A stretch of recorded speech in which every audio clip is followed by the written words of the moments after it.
为什么支气管扩张的人呢，病情总反复呢？大家好，我是呼吸科李大夫，点个小红心，我就是你身边的医生朋友。为什么支气管扩张的人啊，病情总是反复？首先呢，支气管扩张的病因复杂，包括感染、过敏、环境污染等等，这些因素啊相互作用，导致了支气管黏膜的炎症、痉挛，进而引发临床的症状。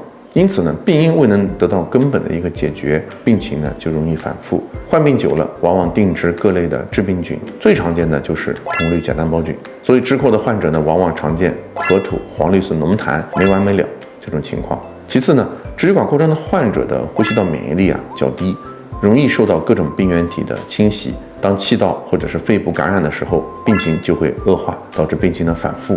再者呢，支气管扩张症啊是慢性的气道疾病，患者要有持久战的心理准备。部分的患者可能需要时常的用药来改善症状，尤其是伴有卡血等症状的时候呢，具有止血作用的中成药或者汤药的辅助治疗至关重要。此外呢，药物治疗过程中可能会出现一些副作用，比如说菌群失调、肝肾功能的损害等等，这也导致了病情容易加重且复杂化。疾病中末期呢，还可能会合并呼吸衰竭。最后，生活习惯和情绪的波动也是影响支气管扩张病情反复的一个重要因素。临床观察呀，很多的支气管扩张的患者长期的处于一个焦虑、抑郁的负面情绪中，可能会导致机体的免疫力下降，失去生活及治疗的信心，使病情的反复。而良好的生活习惯，保持室内呢空气流通，避免过敏源的一个接触，都有利于病情的一个稳定。